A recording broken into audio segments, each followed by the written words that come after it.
मैं क्या बोलता हूँ, तेरे हस्बैंड के लोन के 5% माफ। मुझे लगा सारा लोन माफ हो जाएगा। क्या? कैसी बात कर रही है तू?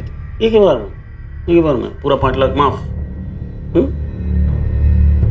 ठीक है ना, उसके बाद देख लेते हैं कितना माफ कर सकता हूँ। ठीक है ना?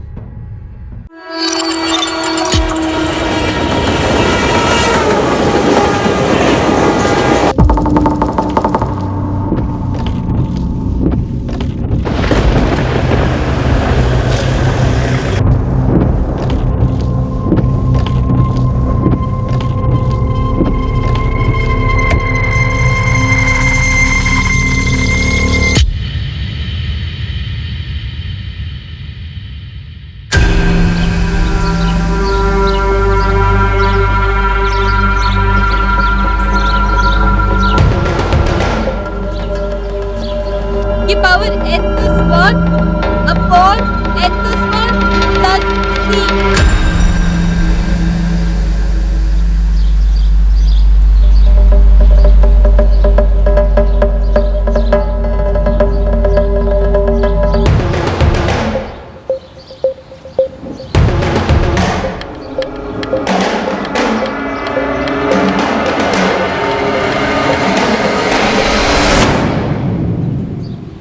ए जने, अरे भाग के कहाँ जाएगी जनी? अरे हम हर कदम साथ चलेंगे। जनी रुकना थोड़ा। जने, जनी कल तक का समय है तेरे पास।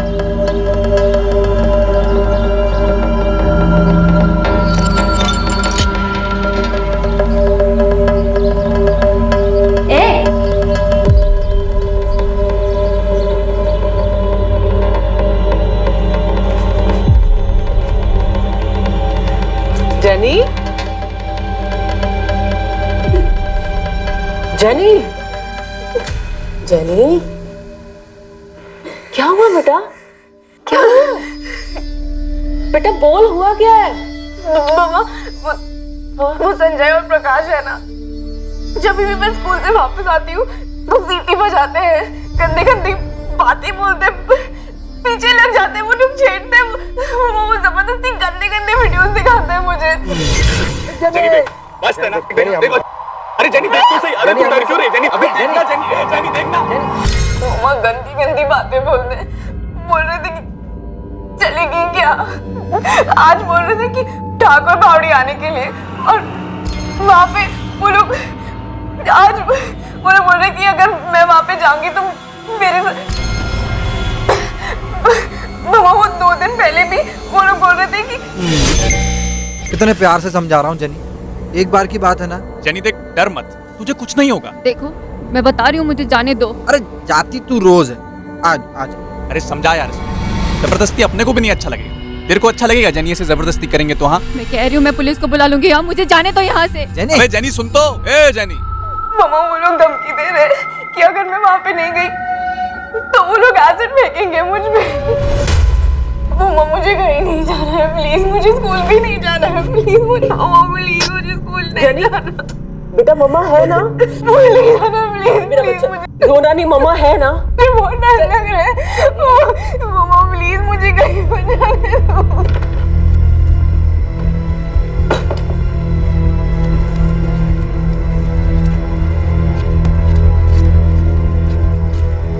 रश्मि, हेल्प चाहिए तेरी, साथ चलेगी? क्या हुआ? पुलिस स्टेशन चलना है। देख स्टेला, पुलिस के पास जाके कोई फायदा नहीं है। तू समझ नहीं रही है, जेनी बहुत ज्यादा डर गई है। मैं समझ रही हूँ स्टेला, लेकिन तू ही सोच, पुलिस उनको पकड़ेगी, डांट के छोड़ देगी। ये प्रकाश और संजय आवारा गुंडे हैं। वो दोनों धमकी दे रहे हैं कि जेनी का रेप कर देंगे, एसिड फेंक देंगे उसके ऊपर। देख, मुझे पूरी उम्मीद है कि हम पुलिस के पास जाएंगे ना तो वो हमारी हेल्प करेगी। लेकिन स्टेला तू सोच, इन गुंडों को ज्यादा से ज्यादा 1-2 महीने की सजा होगी, लेकिन 1-2 महीने के बाद वो जेल से बाहर आएंगे ही ना। उसके बाद वो जेनी के साथ क्या कुछ नहीं कर सकते। रश्मि, फिर तू ही बताना क्या करना चाहिए। ऐसो को तो ना जान से मार डालना चाहिए।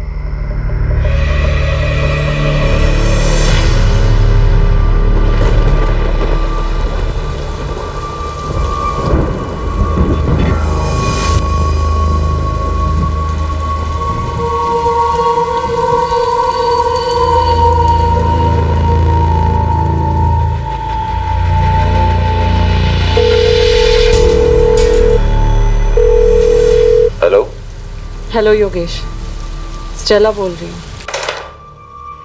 स्टेला, बड़े दिन बाद याद आई। कैसी हो तुम? मुसीबत में हूँ योगेश, हेल्प चाहिए तेरी। क्या हुआ बताओ। हेल्प करेगा तू? स्टेला हुक्म करो। प्रकाश और संजय जैसे गुंडों से कोई कैसे डील करे, जो हमारे देश के हर मोहल्ले, हर गली, हर नुक्कड़ में पाए जाते हैं? क्या एक चेतावनी उन्हें असामाजिक काम करने से रोक सकती है, या फिर ऐसे असामाजिक तत्वों को दूर करने के लिए ठोस कदम उठाए जाने की जरूरत है? क्या ऐसा कोई कदम जेनी की मदद कर पाया, या फिर मामला हाथ से निकल चुका था?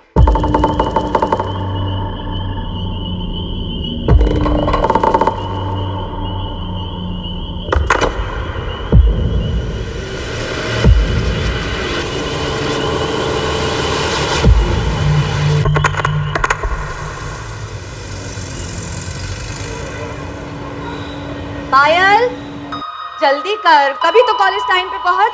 हाँ हाँ माँ, बस आ रही हूँ। बुक्स ही नहीं मिल रही थी। तेरा तो रोज का है। चल खा जल्दी जल्दी। हेलो, गोविंद देसाई का घर है? हाँ लेकिन वो घर पे नहीं है। आप उनके मोबाइल पे फोन कर लो। आप कौन बोल रही हैं? मैं उनकी वाइफ सुजाता देसाई। आप कौन? मैं कस्तूरी मार्ग पुलिस स्टेशन से सब इंस्पेक्टर वरुण नाडकर्णी बोल रहा हूँ। जी बोलिए। आपके पति घर कब से नहीं आए? जी वो कल निकले थे, रात में नहीं लौटे। लेकिन आप क्यों पूछ रहे हैं? हमें आपका नंबर आपके पति के मोबाइल फोन से मिला, होम नाम से सेव किया था। मैं अभी कस्तूरी फाटा के पास हूँ। यहाँ पे आपके पति की डेड बॉडी मिली है। ये क्या बोल रहे हैं आप? आपको गलतफहमी हुई होगी। ऐसा नहीं हो सकता, वो नहीं हो सकते। हमें उनके पर्स से उनका आइडेंटिटी कार्ड मिला। मैं आपको फोटो भेजता हूँ। माँ, माँ क्या हुआ? किसका फोन था? माँ किसका फोन था? पुलिस का फोन था। पुलिस? क्यों? गोविंद की बॉडी मिली है। क्या?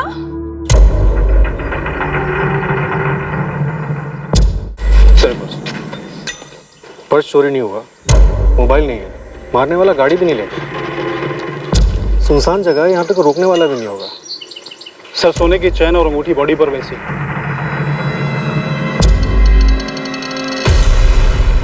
सर ये पेपर्स मिले हैं, गोविंद के नाम पर है, गाड़ी इसी की। लगता है सर इसे बाहर निकाल कर मारा गया है। गाड़ी के अंदर कोई खून के निशान नहीं है और ना खून साफ करने कोई निशान नहीं है। हमने घास में देख लिया है, यहाँ पर कोई हथियार नहीं पाया गया है। लेकिन ये आदमी ऐसी जगह पर उतरेगा क्यों? इसे यहाँ पे बुलाया गया होगा गायकवाड़। इसे नहीं पता होगा, इसे गाड़ी से उतार के मार देंगे।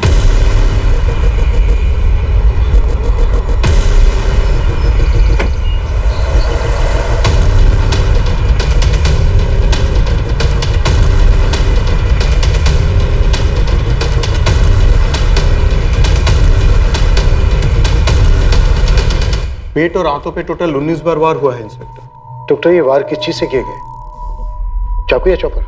2 बड़े चाकू, लेकिन वार किसी एक एंगल पे नहीं हुआ है, आड़े टेढ़े लगे। कम से कम 2 लोग होंगे और दोनों ने एक ही साथ एक ही वक्त पर मारा है।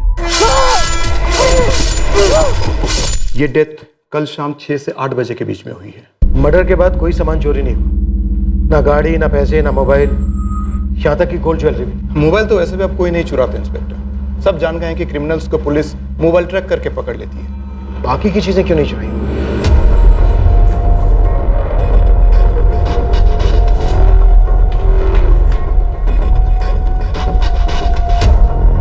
साहब ये Govind golden empire state agency का ओनर है। प्रॉपर्टी ब्रोकिंग, मनी लेंडिंग के मार्केट में इसके नाम का सिक्का चलता है। पालघर, धानु, मनोर और इस साइड विरार तक बहुत लंबा हाथ फैला रखा है इस बंदे ने। और अभी मर्डर की खबर पूरे इलाके में फैल रही है। तुरंत काम पर लग जा पीटर। ये काम जरूर किसी हिस्ट्री शीटर का है। और याद रखना 2 लोग होंगे। साहब आपने बताया कि उसका कुछ चोरी नहीं हुआ, तो फिर पक्का इसके नाम की सुपारी निकली होगी। कोई इसका मर्डर ऐसे ही तो नहीं करेगा।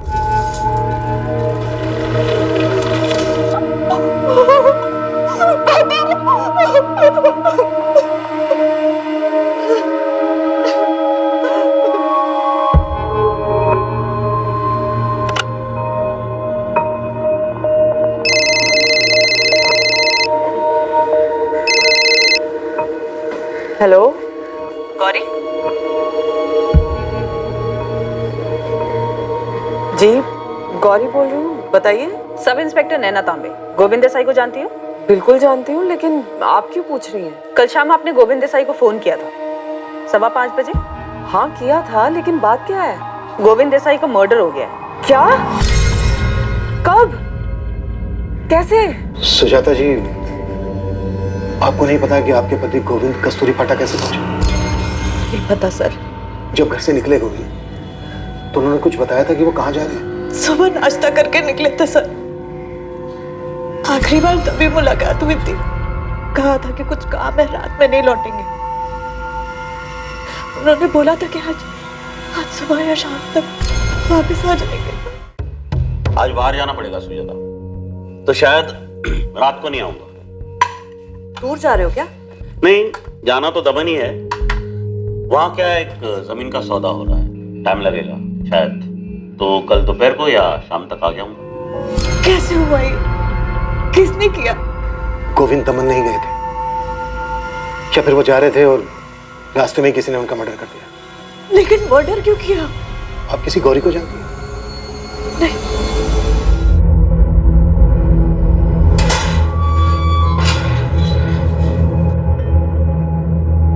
नमस्ते ईश्वर भाऊ जी। तू पता लगा ये कैसे हुआ?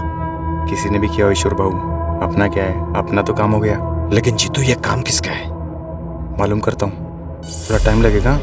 आज सुबह ही गोविंद की बॉडी मिली है, इसका मतलब है कल रात ही उसका मर्डर हुआ होगा।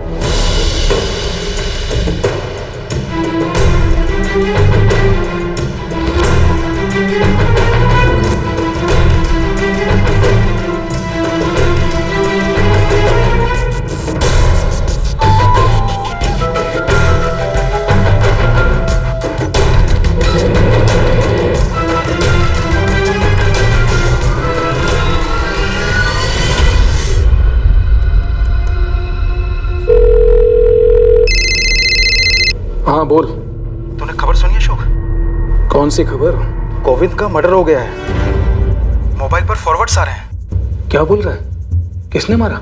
किसने मारा ये तो पता नहीं, लेकिन लोकल चैनल्स पर टॉप न्यूज बनी हुई है ये।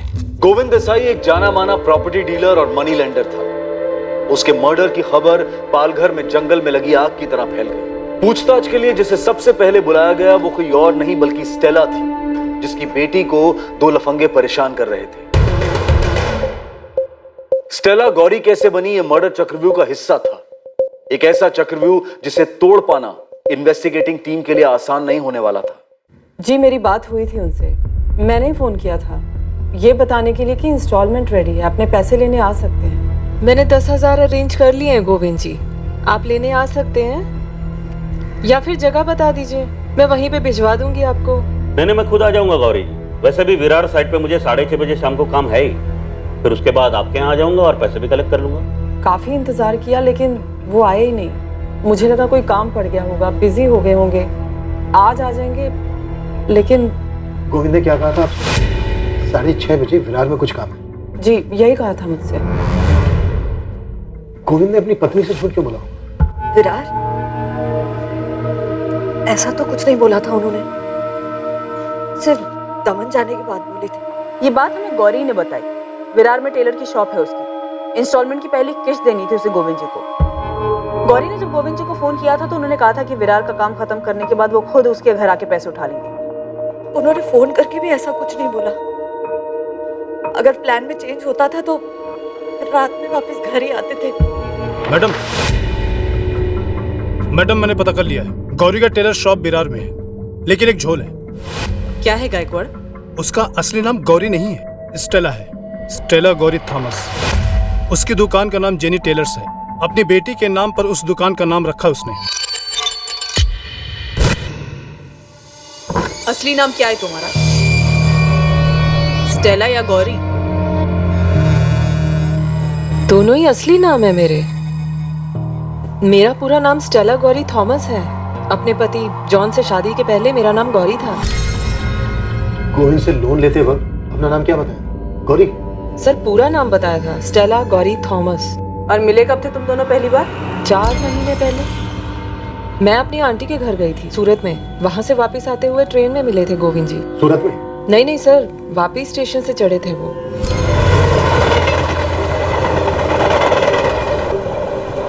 मुझे गोविंद जी एक अच्छे आदमी लगे, हमने बातचीत शुरू की तो उन्होंने मुझे बताया कि वो प्रॉपर्टी और मनी लैंडिंग के बिजनेस में है। तो मैंने उनसे पूछा कि अगर कभी मुझे पैसे की ज़रूरत पड़ी तो मेरी मदद करेंगे क्या वो? मुझे लोन देंगे? गोविंद जी ने कहा कि मुझे लोन देंगे, बिल्कुल लोन देंगे, लेकिन मुझसे वजह भी पूछी कि मुझे पैसे क्यों चाहिए। तो क्या वजह बताई तुमने? मुझे मेरी बेटी जेनी को इंजीनियरिंग एंट्रेंस एग्जाम्स की कोचिंग क्लासेस में भेजना था। मैंने गोविंद जी को भी यही वजह बताई थी। तो ये क्लासेस तो काफी महंगी होती हैं। कितना पैसा दिया तुमको गोविंद देसाई? 75,000। तो तुमने अपना नाम गोविंद को स्टेला गौरी थॉमस बताया था? जी। तो तुम्हारा नंबर गोविंद अपने फोन में गौरी के नाम से क्यों सेव किया था? गौरी नाम से ही बुलाते थे गोविंद जी मुझे हमेशा। मैंने सर उनको कितनी बार कहा भी कि मेरा नाम स्टेला गौरी थॉमस है, लेकिन फिर भी वो गौरी बुलाते थे। इसमें कुछ अजीब तो है नहीं, क्योंकि काफी लोगों को ये नाम बड़ा इजी लगता है। शायद इसीलिए उन्होंने गौरी नाम से सेव किया मेरा नंबर। गोविंद ने आपको 75,000 रुपए का लोन दिया। ये पैसे कैश दिए थे या फिर चेक? कैश लिया था सर, और अभी पहली किस्त थी उसकी। और तुम्हारी पहली किस्त से पहले ही गोविंद जी के साथ ये सब हो गया। अच्छा स्टेला, ये टोटल अमाउंट पे कुछ इंटरेस्ट भी था या सब माफ था? पूरे 8% का इंटरेस्ट था मैडम, 8%। कुछ तो झोल है ना। इस स्टेला गौरी थॉमस का इतिहास भूगोल सब निकालो और इसकी बेटी जेनी का। Okay sir.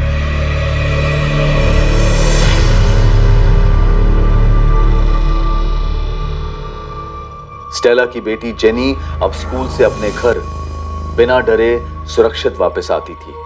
अब उसे ना किसी छेड़छाड़ की चिंता थी और ना ही किसी के द्वारा उत्पीड़ित किए जाने का डर था।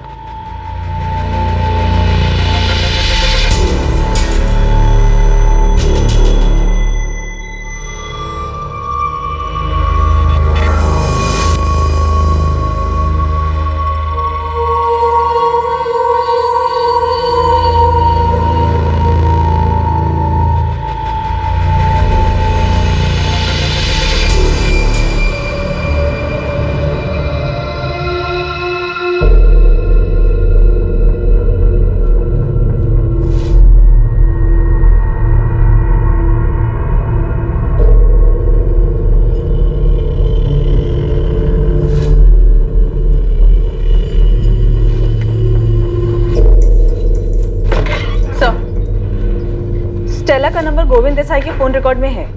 स्टेला गोविंद को 4 महीने पहले मिली थी, तब भी उसका ये नंबर रिकॉर्ड्स में। Yes sir. कुछ तो गड़बड़ है नैना।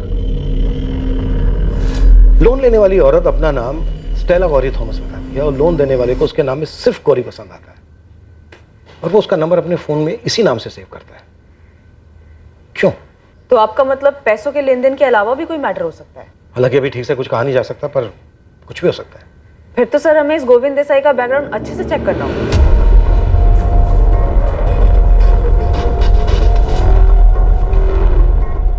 सुजाता जी, यहाँ बहुत से नामों के सामने पैसे लिखे हुए।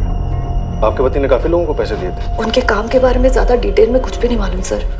तो फिर कौन बता सकता है? अभी तो कोई नहीं। पिछले 6 महीने से गोविंद अपना काम खुद ही संभाल रहे थे। और 6 महीने पहले? जी, लक्ष्मण। मैंने उससे बात कर ली है। 6 महीने पहले जितनी भी प्रॉपर्टी डीलिंग्स हुई हैं और जितने भी लेन देन है, उसकी डिटेल्स आपको दे देगा। आपके पति के कोई ऐसे दोस्त हैं जिनसे हम बात कर सकें? 2 हैं, अशोक और नरेश। वो उनके बहुत पुराने दोस्त हैं। हमें उनका नंबर चाहिए। जी।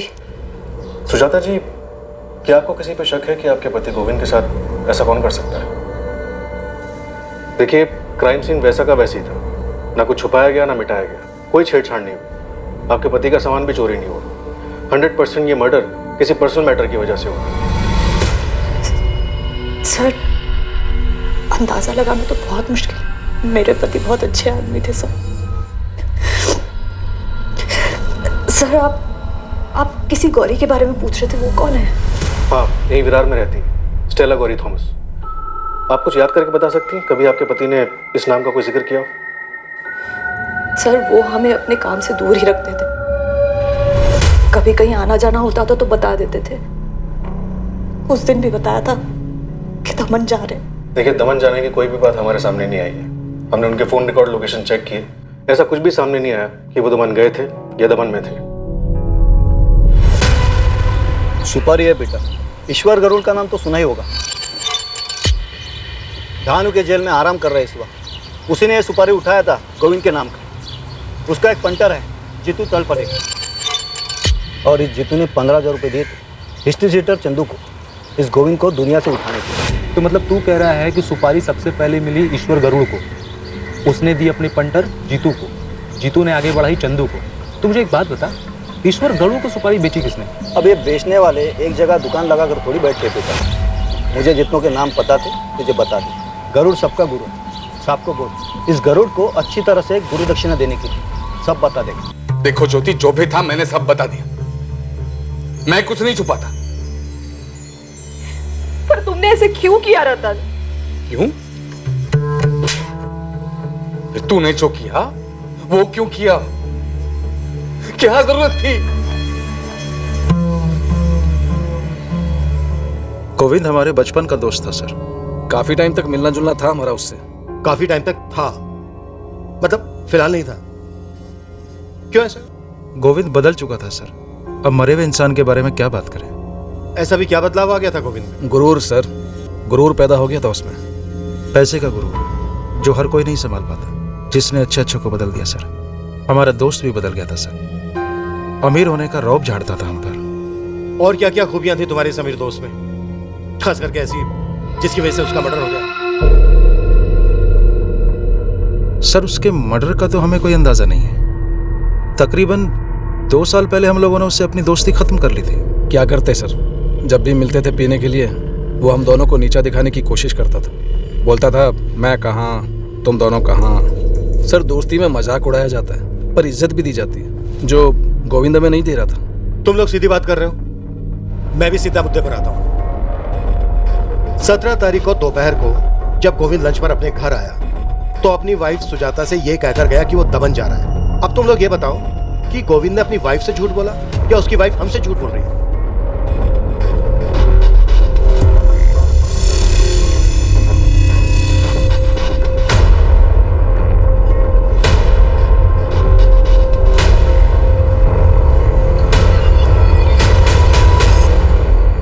अब सर ये हम कैसे बता सकते हैं कि सुजाता वेनी सच बोल रही है या झूठ?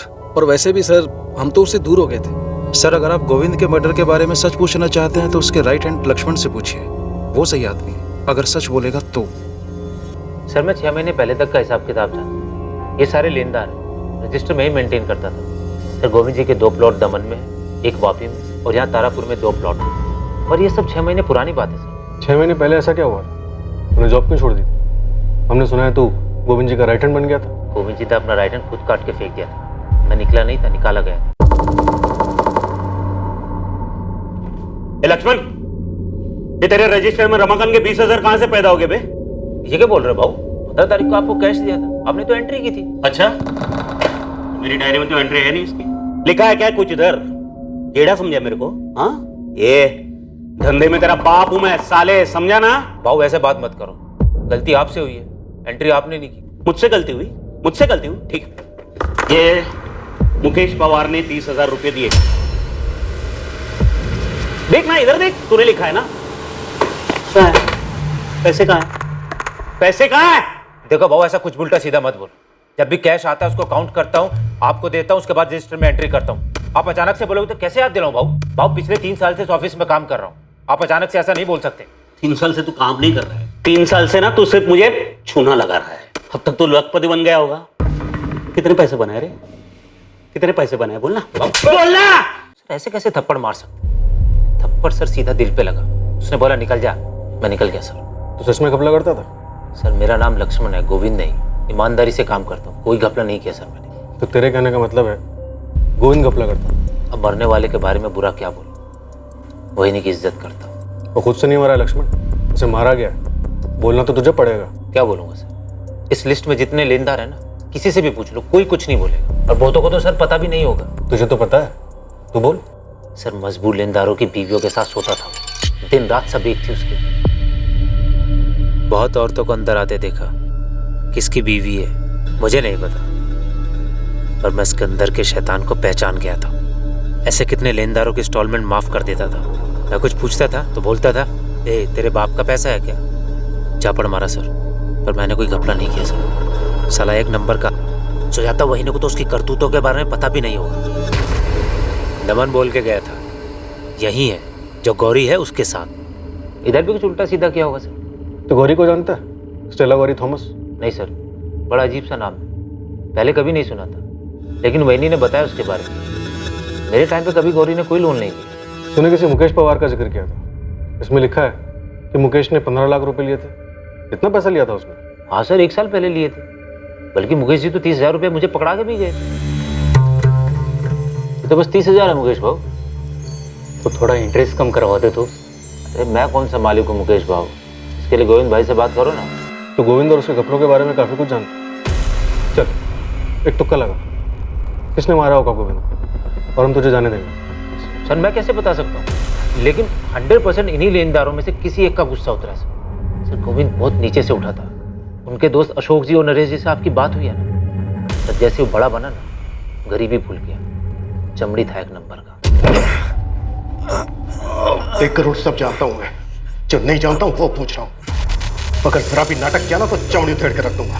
नाटक तो सुपारी में हुआ था, एक ही आदमी का डबल सुपारी कैसे निकला मेरे को नहीं मालूम साहब।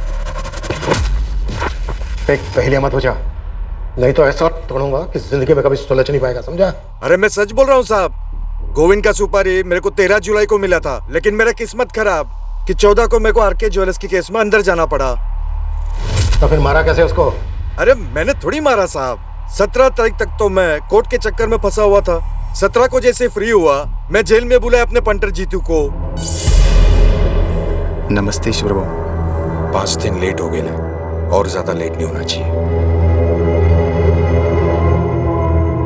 गोविंद देसाई कल के कल टपका डाल इसको। अपने तरफ से तो 18 को ही इसका गेम बचने वाला था, लेकिन 18 को मेरे पंटर ने बताया कि 17 को शाम को उसको ऑलरेडी किसी ने आउट कर दिया था। अपनी तकदीर तो इंग्लैंड टीम जैसी निकली। बॉल को बैट लगा, ओवरथ्रो का 4 रन मिल गया, टपकाने का पैसा तो एडवांस में मिला ही था साहब। तो फिर किसने मारा गोविंद को? अभी पता नहीं चला साहब, गेम तो कोई और ही बचा है। लेकिन साहब इस मैटर में अपन का नाम नहीं लिखना साहब। मैं जीतू को बोला है जल्दी से जल्दी मालूम कर, जैसी खबर मिलती है मैं आपको खबर कर दूंगा साहब। ये केस मुझे जल्दी से जल्दी क्लोज करना है। अब तो ये बोल, तुझे सुपारी किसने दी? ओ रतन देशमाने नाम है उसका साहब। क्या लफड़ा था उसका गोविंद के साथ? अब साहब सुपारी देने वाला ये सब थोड़ी ना बताता है साहब, धंधे का उसूल है, आम खाने का गुठली नहीं गिनने का।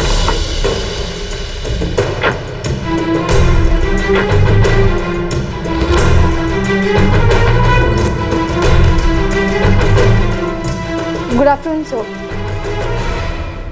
आपने बुलाया सर? सोनाली, तुम्हारी प्रॉब्लम क्या है? तुम्हारी वजह से रोज कोई ना कोई बवाल खड़ा होता है। मुझे कोई प्रॉब्लम नहीं है सर। तो फिर तुम्हारी ये अजीब बिहेवियर की वजह क्या है? तुम मेरी इकोनॉमी से क्लासेस तो रेगुलरली मिस करती हो, ऊपर से जो भी क्लास अटेंड करते हो वहां तुम्हारे बेतुकी सवाल की वजह से क्लास का वक्त जाया होता है। सर सवाल करने से वक्त जाया होता है? No Sonali, I am not saying that, लेकिन तुम जो भी सवाल करो सिलेबस के हिसाब से करो। तुम इंटेलिजेंट हो, पर इसका मतलब ये तो नहीं ना कि तुम सिलेबस के ऊपर ही सवाल करो या अपने प्रोफेसर को उल्टे सवाल पूछो। एक बात गांठ बांधो, जिंदगी में कुछ भी आइडियल नहीं होता। हम सिलेबस में पढ़ाते हैं कि बैंकिंग सिस्टम की वर्किंग मेथड क्या है, बैंक कैसे काम करता है या उसे कैसे काम करना चाहिए। दुनिया में ऐसा नहीं होता है, नहीं होता है तो क्यों नहीं होता है, ये सारे सब्जेक्ट्स पर घंटों तुम बहस नहीं कर सकती हो। अमीर और वेल एस्टैब्लिश कॉर्पोरेट्स बिना लोन चुकाए कैसे बच जाते हैं, जबकि एक आम आदमी अपनी मजबूरी के चलते अगर लोन की सिर्फ एक किश्त नहीं भरता है तो बैंक उसका जीना दुश्वार कर देती है। एनपीए की वजह से हुआ लॉस आम आदमी से वसूला जाता है, जबकि लोन पास करते टाइम आम आदमी को लाखों सवालों का जवाब देना पड़ता है, तब जाकर बड़ी मुश्किल से उन्हें लोन मिलता है। आखिर ये लोन का सिस्टम आम आदमी के लिए मदद के लिए बनाया गया है। सोनाली, तुम बिना पढ़े बिना क्लास में ध्यान दिए सारा सवाल कर रही हो। तुम्हारी प्रॉब्लम क्या है? तुम्हारी ध्यान सिलेबस पर नहीं, सवाल जवाब पर ज्यादा है। चैप्टर नंबर 8 एनपीए के बारे में, चैप्टर नंबर 6 ये बताता है कि बैंक किसको लोन देने लायक किस कंडीशन में समझता है। उन किताबों में ऐसा कोई चैप्टर नहीं है सर जिससे ये पता चल सके कि कैसे जहां एक अमीर बिजनेसमैन बैंक का सारा पैसा लेकर विदेश भाग जाता है और वहीं दूसरी तरफ एक आम गरीब आदमी अगर बैंक के सिर्फ एक लोन नहीं चुका पाता तो खुद को फांसी पर लटका लेता है। सर ये पढ़ा आपने? हाँ पढ़ा है। तो अच्छा, अब तुम्हारा नया सवाल ये मर्डर केस को लेकर होगा। सर ये बंदा गैर सरकारी तरीके से लोगों को पैसे उधार देता था, एक प्राइवेट मनी लेंडर था। सवाल ये है कि लोग आखिर क्यों मजबूर हैं ऐसे ब्याजखोरों से पैसे लेने के लिए? सोनाली, तुम इंटेलिजेंट हो, तुम जो चाहो वो हासिल कर सकती हो, इसलिए मैं तुम्हें कह रहा हूं बेवजह सवाल उठाकर तुम्हारी एनर्जी, तुम्हारा वक्त जाए मत करो। हर एक की जिंदगी में उतार चढ़ाव आते हैं और यही जिंदगी का नियम है। इसका मतलब ये तो नहीं ना कि हम उसमें उलझ कर रह जाए।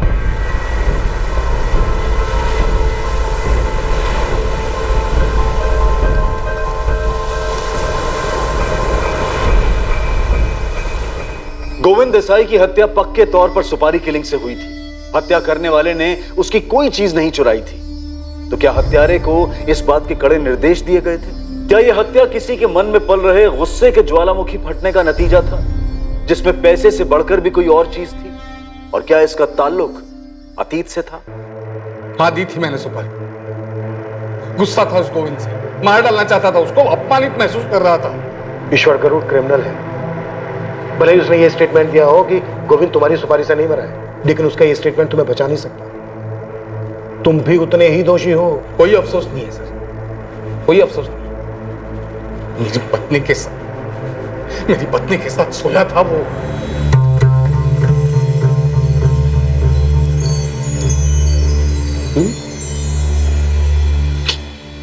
बैठना रे, बैठना। मैं क्या बोलता हूँ, तेरे हस्बैंड के लोन के 5% माफ। मुझे लगा सारा लोन माफ हो जाएगा। कैसी बात कर रही थी तू? एक ही बार में पूरा 5 लाख माफ?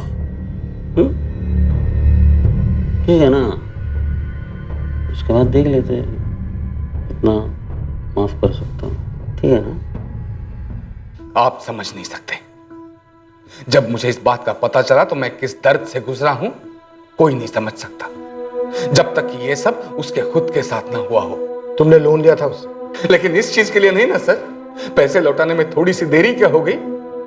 इसने जीना हराम कर दिया था मेरा, परेशान कर दिया था मुझे। तुम ऐसे आदमी के पास गए ही क्यों? मैं कोई शौक से नहीं गया था सर उसके पास। एक भी बैंक मुझे लोन देने के लिए तैयार नहीं था और मेरे पास और कोई चारा भी नहीं था। बस इसी का फायदा उस साले ने उठा लिया और मेरी पत्नी के साथ। तुम्हारी पत्नी अगर इस चीज के लिए तैयार नहीं होती तो ऐसा होता ही नहीं। ऐसा तब नहीं होता जब ये जानवर दूसरों की पत्नियों पर बुरी नजर नहीं रखता। सर मुझे जरा भी अफसोस नहीं है उसकी मौत का, जरा भी गम नहीं है। और मुझे यकीन ऐसे और कई लोग होंगे जिनको इसने सताया है। इससे तुम्हारा गुनाह कम नहीं हो जाता। तुमने गोविंद की सुपारी दी थी, कानून इसकी तुम्हें सजा देगा। तुम्हारे अलावा और कौन हो सकता है जो गोविंद को मारना चाहता था? वो मेरी सुपारी से नहीं मरा, उससे मुझे कोई फर्क नहीं पड़ता। और मुझे यह भी नहीं मालूम कि और कौन कौन उसको मारना चाहता था। और सर अगर मुझे यह पता भी होता तब भी मैं आपको नहीं बताता।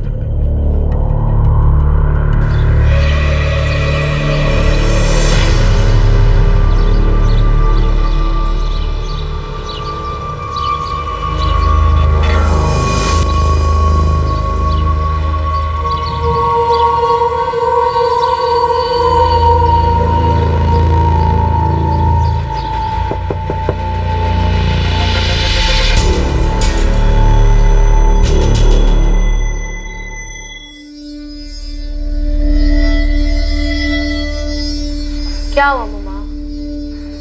कहाँ क्या हुआ? आपकी शक्ल को इतनी उतरी हुई क्यों है?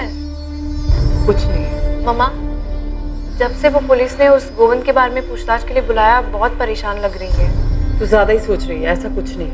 खाना खा, बैठ के खाना खा।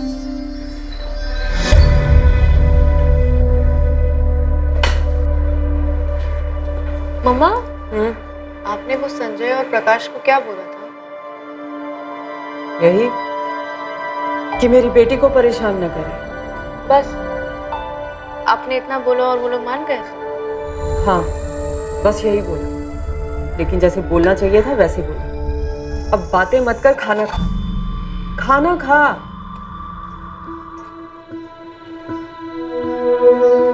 माँ, क्या आप जानती थी कि पापा क्या करते थे? नहीं, और तू भी अपने कान बंद कर ले। लोग क्या कहते हैं वो सब मत सुन। मरने वाले लोगों के बारे में बुरी बातें नहीं करते। पर मैं जानती थी जब वो जिंदा थे तब भी कि वो क्या करते थे। लेकिन अब ये बातें करके क्या फायदा, हमें तकलीफ ही होगी। वैसे भी कहा जाता है कि लोगों को अपने किए का फल जरूर मिलता है।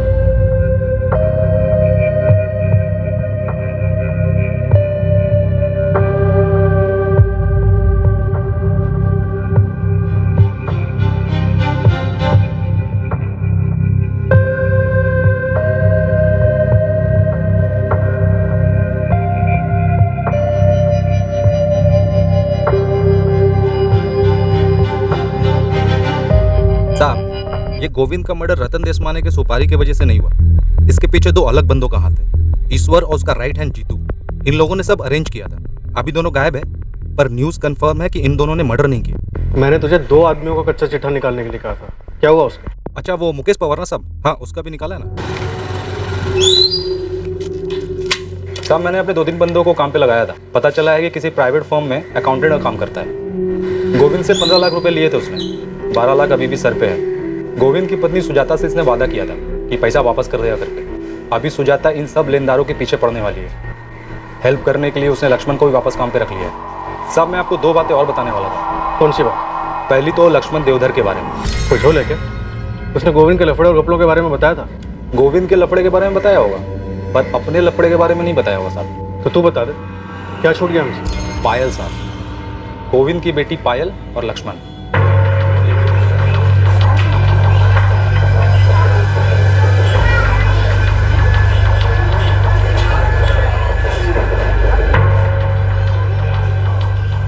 तेरा मतलब है पायल और लक्ष्मण के बीच में चक्कर है? लग तो रहा है साहब, मतलब अकेले में बहुत मिलते हैं लोग, खाली दोस्त तो नहीं हो सकते। पायल की मां सुजाता, उसे पता है क्या?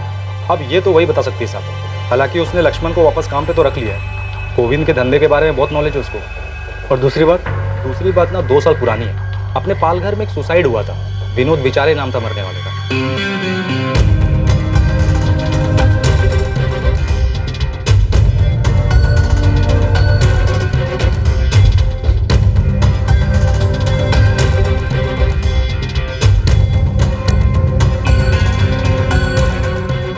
विनोद विचारे, इसने भी पैसे लिए थे क्या गोविंद से? पूरे 25 लाख। डिटेल में बता बेटा। साहब ये विनोद विचारी की एक बेटी है सोनाली, तभी 18 साल की थी, अभी 20 साल की हो गई है। बीकॉम फाइनल ईयर में पढ़ती है। तो तू बोल रहा है उसने बदला लिया होगा? मेरे पापा ने सुसाइड नहीं किया है।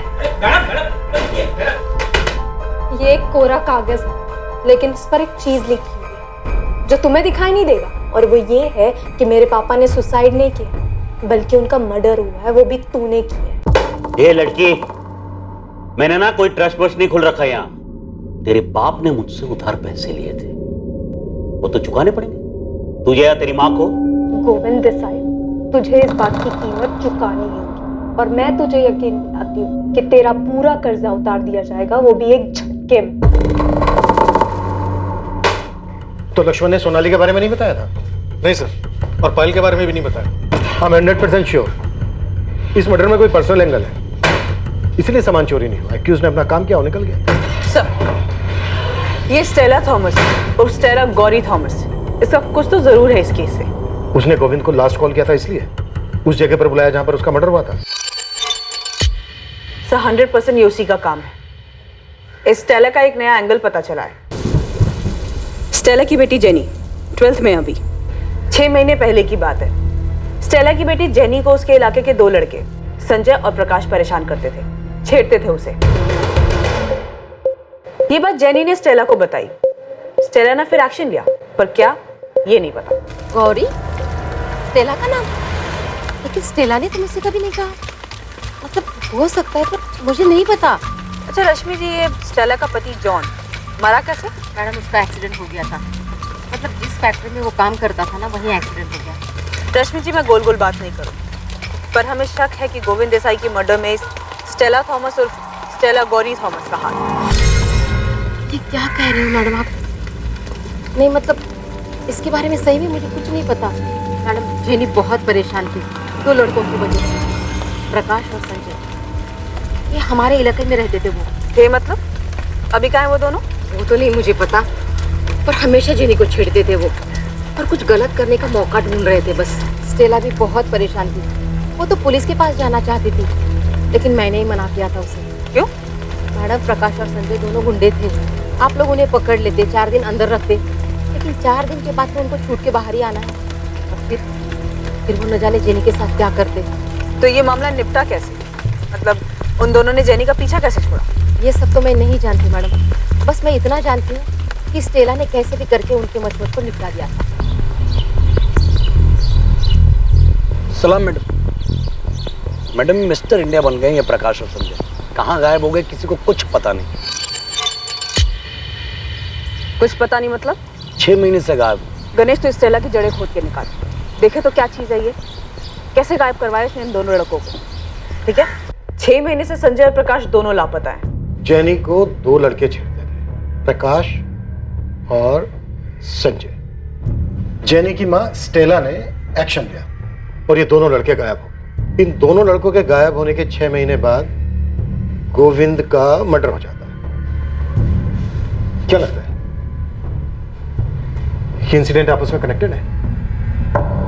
सर, स्टेला का गोविंद से कनेक्शन और स्टेला का इन दोनों लड़कों से भी कनेक्शन है, लेकिन एक नाम और है, सोनाली। इसने गोविंद को धमकी दी थी। सही, सोनाली बेचारे का कनेक्शन को पता करना चाहिए।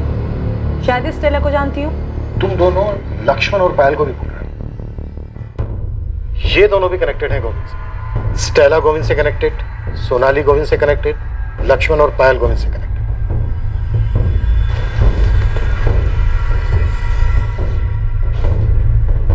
है क्या ये चक्रव्यूह? योगेश, पुलिस पूछ रही थी। क्या बोलूं मैं? ये तुमने किया क्या है प्रकाश और संजय के साथ? तू टेंशन मत ले स्टेला, अब वो दोनों कभी वापस नहीं आने वाले। जेनी सेफ है।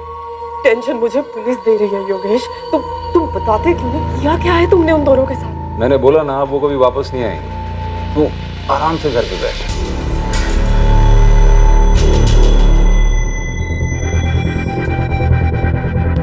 सोनाली, क्या किया है? ये सब नियति का खेल है माँ, कर्मा।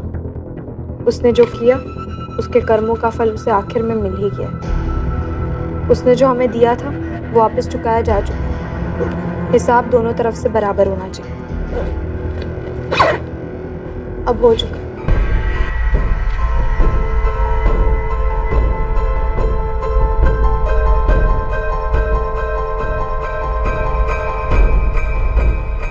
अंधेरा हमारी जिंदगी से चला गया है पायल। तुझे अपनी जिंदगी जैसी जीनी है वैसी जी।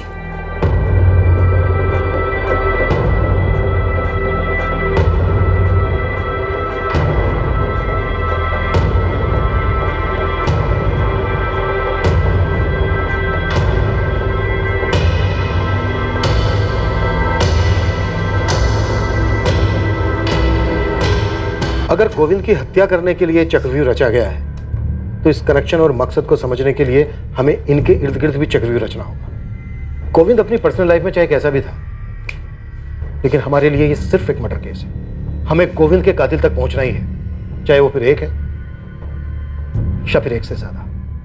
इस केस में कई लोगों ने गोविंद देसाई को मारने के लिए मुखौटा लगा रखा था। वो वैसा नहीं दिखा रहे थे जैसे वो असलियत में थे। उनमें से ज्यादातर लोग गोविंद की मौत चाहते थे और हुआ भी ऐसा ही। लेकिन जिन लोगों ने यह चक्रव्यूह रचा था उनके बीच का कनेक्शन पता कर पाना आसान नहीं था। इस जुर्म का जाल इतनी बारीकी से बुना गया था कि इसका कोई सिरा खुला नहीं था जिसे पकड़कर पुलिस इस जाल को सुलझा पाती। लेकिन यह ऐसा मर्डर नहीं था जिसे फाइलों में दबने के लिए छोड़ दिया जाता। पुलिस अपराधियों तक पहुंची। अपराध करने वाले और उसकी साजिश रचने वाले के बारे में जानना चौंकाने वाला था। केस के दूसरे और आखिरी भाग में हम पता करेंगे कि आखिर किसने रचा था ये चक्रव्यूह। अब मैं अनूप सोनी आपसे विदा लेता हूं, फिर मुलाकात होगी। और याद रखें, क्राइम और आपके बीच में सिर्फ इतना फर्क है कि आप कितने सतर्क हैं। सतर्क रहें, सुरक्षित रहें। जय हिंद।